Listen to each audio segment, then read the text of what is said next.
Okay, so testing natin yung audio. Ito yung built-in mic nung Canon 700D. Kung mapapansin nyo, parang may tunog ng nag-grinder. Naka-pause lang yata siya saglit, pero siguro naririnig nyo din yung hangin. Mic check, 1, 2, 3. Okay, so ito naman yung Holy Land Lark M2. Active yung noise cancellation plus meron pang kasamang dead cut. Sa background merong nag-grinder, ayan, sabay-sabay na sila, may nag-welding pa, tapos medyo malakas yung hangin. Dito natin malalaman kung legit talaga tong mic na to. Let's go!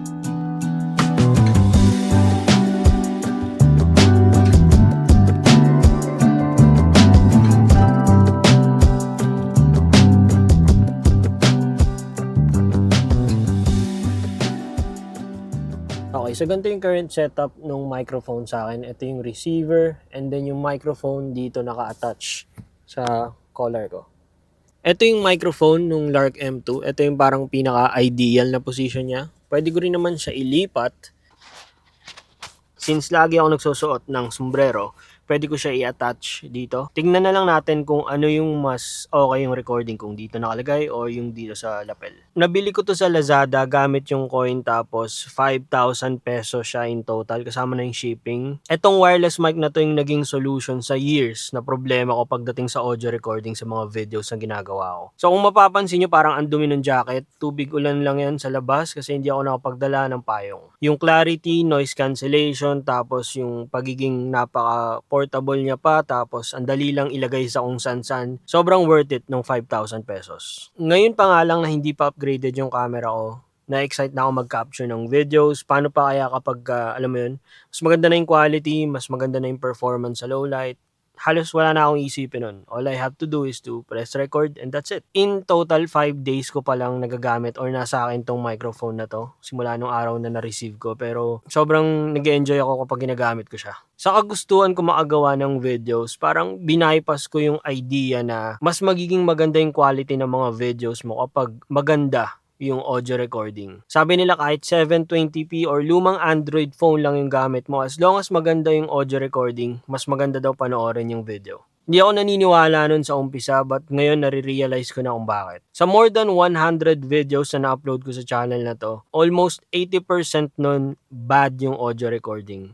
Dahil na rin kasi sa issue ng mic port na to, tinamad na rin ako ipagawa or pagkagastosan pa para hanapan ng solusyon. Kasi lahat ng klase ng shotgun mic, trinay ko na. Hindi naman ako bumili, pero may pagkakataon naman ako i-try sa mga store, pero hindi talaga na-fix yung audio issue niya. Tapos sabi pa nung technician na tumingin tong camera, board down nung microphone or kung saan naka-attach yung microphone, kaya daw mas mahal pa kapag pinagawa. Mahirap hanapin kasi official Canon store na yata yung tinatawagan niya, pero so far, wala daw. Kung sakasakali kasi na makahanap siya, bukod dun sa labor na babayaran ko, bibilin ko rin yung board, which is parang hindi na ideal sa gantong klaseng lumang camera. Bigla ko lang talaga naisipan bumili ng wireless microphone na pwede ko i-attach sa phone kasi maganda nga yung quality nito based on reviews. Syempre, yung binili ko na rin na package, yung may receiver para pwede ko siya ma-attach sa future camera ko. Tapos bigla ko lang siya tinesting, bigla na lang talaga gumana ng maayos, tapos malinis yung recording ng audio. Yung lagi ko kasi ginagawa before, kung gusto ko talaga ng mas maayos na recording kaysa gamitin ko tong built-in mic ng camera, ang ginagamit ko yung recording ng phone. Pipindutin ko lang yung record ng camera, tapos i-hit ko na rin yung audio recording ng phone, magka-clap,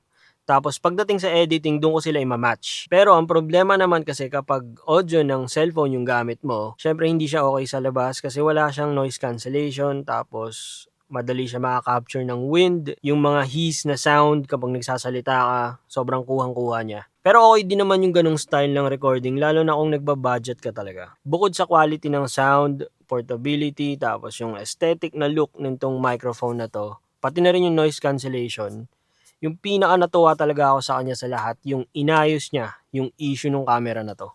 Sinearch ko pa nga sa Google, sa ChatGPT, yung reason kung bakit naayos or nawala yung static sound nung kinonek ko tong wireless microphone, pero hindi ako mabigyan ng eksaktong sagot talaga. Sigurado ako na hindi lang ako yung nakaka-experience ng audio issue kapag nagko-connect sila ng microphone sa camera nila na merong static na sound. Pero ayoko rin naman sabihin na ang pinaka-solution dun is gumamit ng wireless microphone na merong receiver. Baka kasi mamaya may gumaya kung paano yung ginawa ko, tapos magkaroon pa rin ng problema sa audio, so mahirap na. Pero para sa akin, hindi pa rin talaga siya nagme-make sense kasi connected pa rin siya ng wire. Yung receiver nandito. Receiver lang siya, yung purpose niya para dito sa microphone. But yung recording talaga, dumadaan pa rin dito sa wire, papunta sa camera. And sigurado naman ako, pati yung technician na hindi wire ng mga microphone na ginamit ko before yung problema. Kung tama siya, kung yung board talaga or sa akin talaga ang assessment ko dito yung audio jack. Or sorry, yung audio port, yung pinaka may problema dito. So moving forward, ang pinaka-importante lang naman doon is i-enjoy na lang na naayos na yung issue pagdating sa mic. So wala na akong excuse para hindi makagawa ng mas maayos na video na may maayos na audio quality. Yung pinaka nag-stood out sa akin dito is yung simplicity and kung gaano siya kadali i-setup. Umuulan kasi ngayon kaya ayoko siya i-testing sa labas kasi wala naman nakalagay sa box na water resistant tong receiver na to. So itatry ko siya kapag once maaraw na. You know what's real?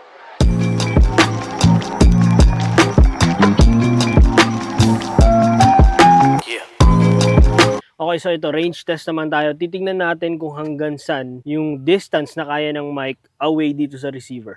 Naka-turn on yung noise cancellation. Meron din siyang dead cut. Tingnan natin kung hanggang saan yung kaya ng Hollyland. Mic check, mic check, mic check. Ito, malayo-layo na to kung 2,000 eh. Paligpasin lang natin yung e-bike. Medyo, baka sabihin niya nagsasalita ako mag-isa. But ayan, mic check, mic check. Yung gantong distance, malayo na rin to. Siguro mga around 300 meters na yung ganito kalayo. Liliko ako dito sa kanto. Sana hindi mawala yung signal. Mic check, mic check. Ito, nakaliko na sa kanto. Yung gantong distance, and may dumaan pang sasakyan. But I would say nasa 600 to 500 meters na yung ganto. Gantong distance. May tumatahol pang aso sa paligid. Hindi ko lang alam kung naririnig din. Kasi naka-turn on yung noise cancellation. Paano kaya lumayo ako ng ganun, sabay hindi pala nagre-record. The fuck?